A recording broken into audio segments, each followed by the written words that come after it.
It is always interesting to see how people live in other parts of the world. Sometimes they may have it better off than you do, but there are often times where people aren't in as good of a position. This is definitely one of those cases. There are over 6,000 people who call this cemetery their home in Manila. The reason why is because housing is so scarce and they have nowhere else to live.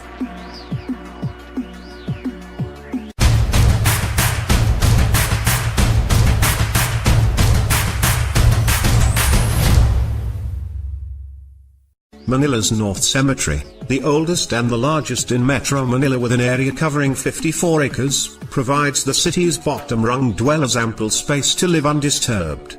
Hidden from view, the cemetery is a thriving city with a vast and complex network of streets and alleys, tightly lined by tens of thousands of mausoleums and tombs. There are now basketball hoops, fast food stalls serving snacks and cigarettes to the residents, and those attending funerals or visiting loved ones. Here is one home that is housing at least 3 kids along with their mom and dad.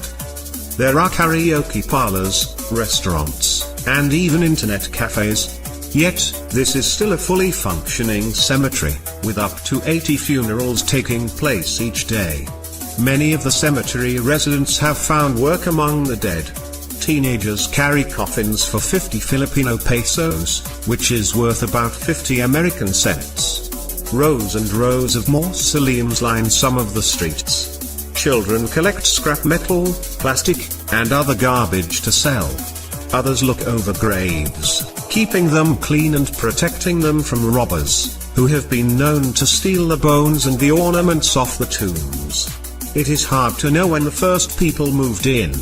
Those who arrived in the 1950s say there were already lots of residents by then. It's not unusual to find some residents sleeping amongst the graves and tombstones. They use the graves as benches and tables. Clothes hang above the graves to dry, while you can see this area is very lived in. The kids don't seem entirely upset about their way of living, finding fun things to do to keep them busy and active. Here are a few people using the shade of this tree to protect them from the sun. Stone and marble sarcophaguses inside the mausoleums became beds. As you can see, this is a very expansive cemetery. Metro Manila is a bustling city with a population of around 12 million people. It ranks as the world's 11th largest metropolitan area and the 5th largest urban area by population. It is also ranked as one of the most densely populated cities in the world. It's pretty hard to imagine that there is so much poverty like this going on in the world.